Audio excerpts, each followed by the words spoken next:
दोस्तों, मैं हूं रणधीर सिंह। स्वागत है मेरे चैनल में। अगर अभी तक आपने चैनल को सब्सक्राइब नहीं किया तो जरूर सब्सक्राइब करें। वीडियो को अपने दोस्तों और सगे संबंधियों के साथ शेयर करें, लाइक करें और कमेंट करते रहें। मेरा वीडियो अगर आप लोगों को अच्छा लगता है तो लाइक जरूर करें और पूरा का पूरा वीडियो देखिए, तभी आपको पता चलेगा कि मेरा एनालिसिस क्या है।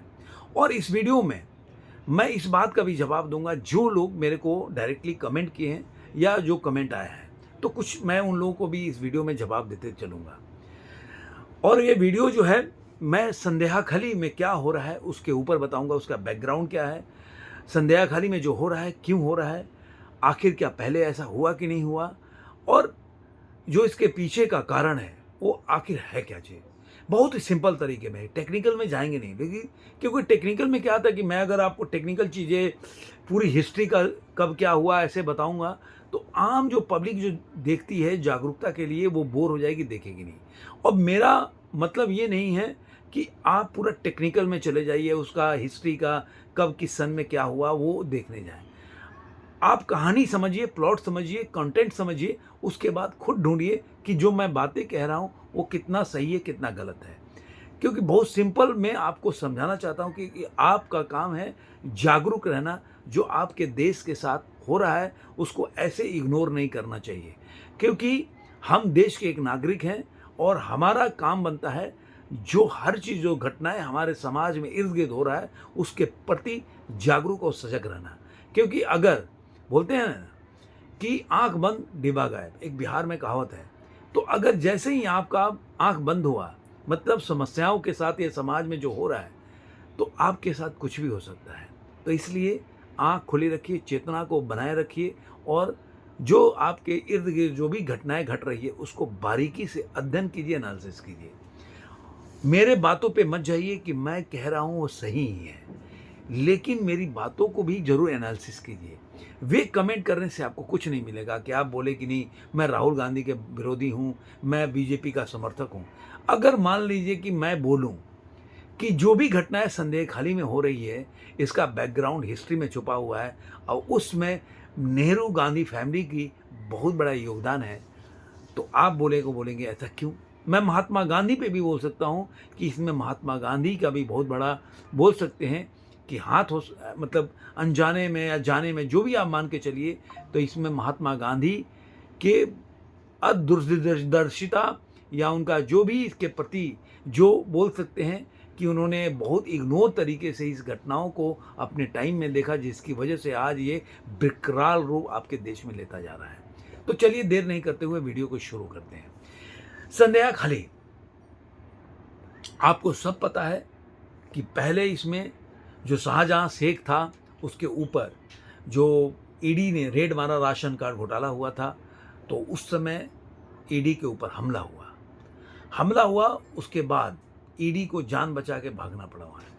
उसके बाद दूसरी बार जब ईडी वहाँ पे गई, उसके दोनों के दरमियान में कुछ औरतों को, जबकि जब दूसरी बार ईडी गई तो उस समय तक जो शाहजहां शेख था वो भाग चुका था।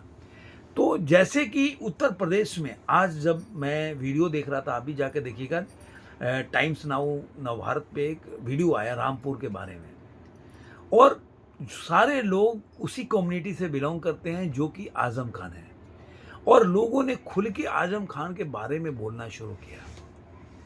तो सेम हुआ, क्योंकि आजम खान जेल चले गए तो एक डर दहशत जो उत्तर प्रदेश में आजम खान का कायम था वो लोगों के दिल से निकल गया और लोग बाहर आके बोलने लगे। किसी का ज़मीन हड़प लिया, किसी के ज़मीन पे ज़बरदस्ती कब्जा कर लिया। मैं देख रहा था मदरसा पे भी कब्जा है उनका। तो वैसे ही जब शाहजहां शेख वहाँ से पलायन करके भाग गया तो वहाँ की औरतें निकल कर आई और उन्होंने बताया कि उनके साथ क्या होता था।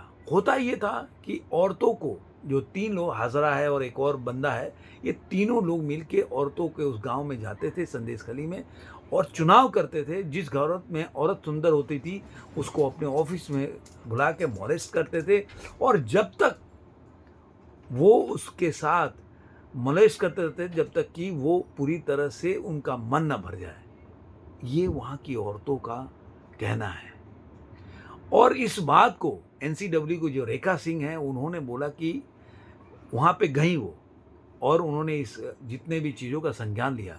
इवन गवर्नर जाके बोल रहे थे कि मैं सुन के दंग रह गया और ऐसी बातें सुना जो मैं बोल नहीं सकता। तो सोचिए कि घटनाएं कितनी शर्मनाक है और कितना गंभीर है। अब जब इसके पहले अब इस पे आए कि ममता बनर्जी का पहला इस पे स्टेटमेंट क्या था। पहला उन्होंने बोला कि आरएसएस का सब किया जा रहा है। जब ये मामला बढ़ता गया और जो आप बोल सकते हैं ना कि जो नेशनल मीडिया है इसको बहुत अच्छी तरीके से इग्नोर किया। और मुझे कई बार लगता है कि जो किसान आंदोलन चल रहा है सो कॉल्ड, उसको जानबूझ के इसलिए हवा दिया जा रहा है क्योंकि इस किसान आंदोलन पे अगर ज़्यादा फोकस होगा मीडिया का तो संदेश खली जैसे मुद्दे पर नहीं जाएगा।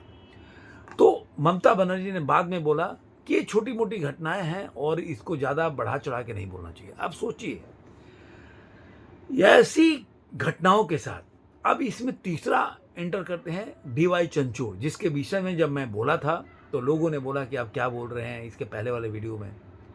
डीवाई चंचूड़ के पास चंडीगढ़ जैसे छोटे मेयर के चुनाव के बैलेट पेपर गिनने के लिए समय है, लेकिन संदेश खली के बारे में उनका कहना क्या है आप जाइए लाइव जो लॉ है उस पे डीवाई चंचूड़ के जो भी ट्वीट है उस पे आप पढ़िए। उन्होंने इसको इग्नोर किया। उन्होंने बोला ये इतना बड़ा मुद्दा नहीं है, इसको आप मणिपुर से तुलना नहीं कर सकते। उन्होंने ये बोला कि संसद लोगों को भी इस पे ध्यान नहीं देना चाहिए। इस तरह से डीवाई चंचूड़ ने जो कि स्वतः संज्ञान लेके समस्याओं को देखते हैं। जुडिशियल सिस्टम पे क्यों लोगों का विश्वास गिरता जा रहा है, इसका वजह ऐसे ही है। एक आइडियोलॉजी इतना ज़्यादा, जो आपने पिक्चर द कर्शीश फाइल देखा होगा उसमें बोलता है कि सरकार तुम्हारी है लेकिन सिस्टम हमारा है। जो वर्षों से इस सिस्टम को चला रहे हैं, इस सिस्टम को पंगु बना रखे हैं, वो लोग इस सिस्टम में जब भी मौका मिलता है अपनी छाप छोड़ जाते हैं। जब स्वतः संज्ञान लेकर और 10 दिन पहले जजमेंट आने के पहले, मेयर के चुनाव के जजमेंट आने के पहले अगर डीवाई चंचूड़ बोल सकते हैं कि ये डेमोक्रेसी के लिए खतरा है, कैसे उनको पता चल गया ये निर्णय जो ऐसा ही आने वाला है। वो नुपुर शर्मा के बारे में जब बोलते हैं स्वतः संज्ञान लेके, तो वो दूसरे के बारे में नहीं बोलते जो ऐसी कितनी घटनाएं इसके बाद हुई। स्वतः संज्ञान तब नहीं लेते हो। तो ये तो जुडिशियल का सिस्टम का अपना आधार है भारत में कि इसके ऊपर बोलने के लिए कोई तैयार नहीं है। अगर देखा जाए मणिपुर घटनाओं का अगर बोला जाए जो किसको कटघरे में करना चाहिए तो गवर्नमेंट से ज़्यादा वहाँ के हाई कोर्ट को खड़ा करना चाहिए, क्योंकि हाई कोर्ट के निर्णय के बाद ही मणिपुर में ये घटनाएं घटी। तो फिर जुडिशियल सिस्टम को क्यों नहीं उसके लिए जिम्मेदार बनाना चाहिए। वहाँ पे सरकार जिम्मेदार होगा, वहाँ पे जुडिशियल सिस्टम जिम्मेदार नहीं होगा। किस तरह का लॉजिक है। अब आते हैं कि आखिर ये घटना हुई क्यों। जब करजन, आप देखेंगे 1870 के पहले जो भी ब्रिटिश लोग थे वो लोग मानते थे कि जो हिंदू हैं, जो हिंदू कम्युनिटी से लोग जो बिलोंग करते हैं, उन लोगों को वो लोग प्रशासन में ज़्यादा तवज्जो देते, ज़्यादा वो लोग उनको पद देते थे। वो लोग समझते थे कि ये लोगों को रख के और हम बहुत शांत प्रवृत्ति के हम काम कर सकते हैं। लेकिन जब उन्होंने देखा कि नहीं, आंदोलन बहुत ज़्यादा बढ़ता जा रहा है भारत की स्वतंत्रता का, तो उन्होंने डिवाइड एंड रूल का चयन किया और उसकी वजह से लॉर्ड जो कर्जन है उनके टाइम में बंगाल विभाजन हुआ और वहीं से ये घटनाएं शुरू हो गई। जिस तरह से आपको देखें नोआखली में जब राइट्स हुआ, जो आप सोहरावर्दी का जो उन्होंने नाम सुना होगा, मैं एकदम बहुत इजी में बता रहा हूँ, बहुत डिटेलिंग में जाऊँगा तो आपको मैं पहले भी बोला समझ में नहीं है।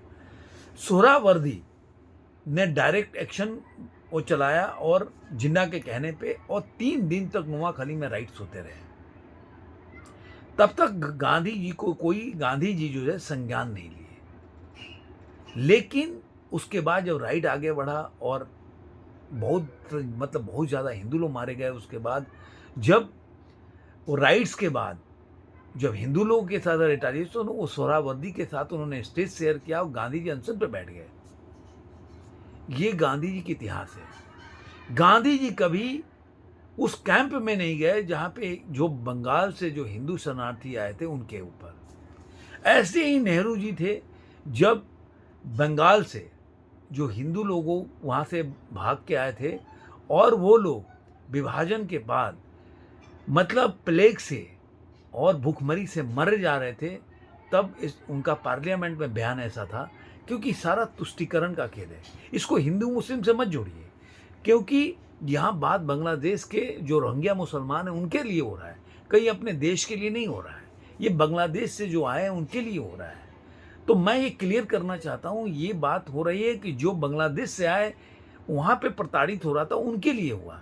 जब उनका नेहरू जी का और बांग्लादेश के साथ जो जो टाई अप हुआ, तो उस समय बोला गया कि भाई आप हमारे जो वहाँ पे उनके जो होते हैं अधिकार की रक्षा करेंगे, हम आपके जो बांग्लादेश के मुस्लिम हैं उनके अधिकार की रक्षा करेंगे। लेकिन हमने तो किया, उन्होंने नहीं किया। उस समय नेहरू जी ने जाकर जब हिंदू शिविर में घूमने गए थे, जो बांग्लादेश से आए थे, उनके बारे में क्या स्टेटमेंट दिया था, आप पार्लियामेंट में जाके आप गूगल में सर्च करके पढ़ सकते हैं।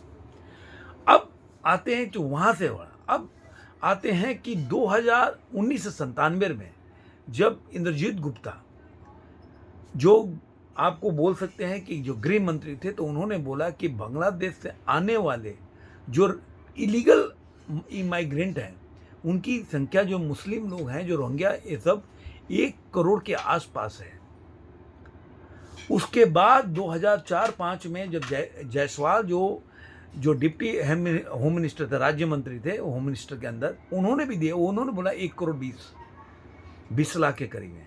तो आप सोचिए कि जिस तरह से एपीजमेंट की वजह से भारत के बाहर से अगर बांग्लादेशी आकर अपने देश के हर गली मोहल्ले में रह रहे हैं, तो केवल यहाँ पे वो यहाँ के जो माहौल बिगाड़ने का प्रयास ही नहीं करते, पूरी आर्थिक व्यवस्था को, क्या आप जो टैक्स भरते हैं वो टैक्स का उन पे भी खर्च होता है। और दूसरी बात, आप हर घर में जाइए, मुंबई से लेकर दिल्ली तक, हर घर में ऐसे बांग्लादेशी लोग नाम बदल के काम करते हैं, जो अपने इंडियन में, चाहे वो किसी भी कम्युनिटी के लोग हैं, हिंदू हो, मुस्लिम हो, क्रिश्चियन हो, वो घरों में काम करके वो पैसा कमा सकते हैं। उनके जगह पे जो भारत के बाहर के लोग हैं वो आके और यहाँ पे पैसा कमा रहे हैं लोगों के घरों में काम करके।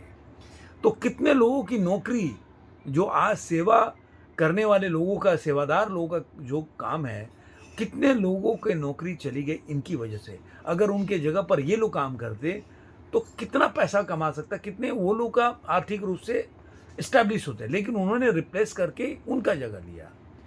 तो ये तो कहानी ऐसा है कि जिसकी वजह से बांग्लादेश में जो आज के टाइम में जो 55 लाख के करीब बताया जाता है, क्योंकि केवल जो बंगाल है वहाँ पे जो बांग्लादेशी लोग बसे हैं केवल 55 लाख के, अगर 2 करोड़ है तो उसमें से उस समय 55 लाख बताया गया। तो आज के टाइम में अगर 2 करोड़ है, उस समय मैं बता रहा हूँ जब 80 लाख था तब 55 लाख बताया था, करेक्ट कर रहा हूँ थोड़ा अपने आप को मैं। और आप आज के टाइम से अगर रेशियो देखेंगे, अगर मैं 2004 की बात कर रहा था, तो आज 2 करोड़ में कम से कम 80%, तो आप सोचिए कि 1.5 करोड़ के करीब करीब जो बांग्लादेशी रहते हैं वो रहते हैं वेस्ट बंगाल में, जिसकी वजह से आज 125 सीटों को प्रभावित करते हैं जीतने के लिए। जो ममता बनर्जी ने 2005 में स्पीकर के ऊपर पेपर फेंक दिया, आप जाइए वीडियो को मिल जाएगा आपको, जिस ममता बनर्जी ने स्पीकर के ऊपर इसी चीज़ पे कि बांग्लादेशी घुसपैठियों की संख्या बंगाल में बढ़ती जा रही है और इस पर कोई बहस नहीं कर रहा है, और स्पीकर के ऊपर कागज़ फेंक दिया था, क्योंकि वहाँ पे लेफ्ट की गवर्नमेंट थी। लेकिन वही ममता बनर्जी जब सत्ता में 2011 में आई, तो आज उनके स्टेटमेंट सब चीज़ चेंज हो गया है। आज वही बांग्लादेशी को आगे बढ़ा रही है, उनको सेव करने का कोशिश कर रही है। सब खेल क्या है, ये सब अपीजमेंट पॉलिटिक्स नहीं, ये सब वोट का है। वहाँ के कैसे लोगों को यहाँ पे वोटर आईडी बनाया जा रहा है, राशन कार्ड बना के, और यहाँ पे वोट लेने के लिए ऐसे लोगों को बचाया जा रहा है, जो कि अपने देश की आर्थिक स्थिति और शांति के लिए, दोनों के लिए खतरा है।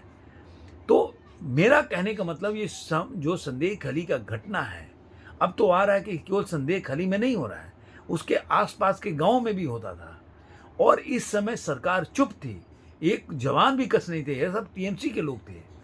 तो आखिर ममता बनर्जी 2005 से 11 तक आते आते और 2023 तक आते आते कितनी चेंज हो गई। जो बांग्लादेशी घुसपैठियों के ऊपर क्वेश्चन के लिए फाइट कर रही थी, आज वही उनके साथ खड़ी है। तो ये जो एपीजमेंट पॉलिटिक्स और जो अपने देश में एक वोट का जो पॉलिटिक्स है, जो आगे बढ़ता रहा है, जिसकी वजह से देश की जो फ्यूचर है, भविष्य है, बहुत गंभीर स्थिति में जाता जा रहा है। आपको ये वीडियो कैसा लगा जरूर कमेंट बॉक्स में बताइएगा। फिर मिलेंगे ऐसे ही किसी वीडियो में, तब तक के लिए धन्यवाद।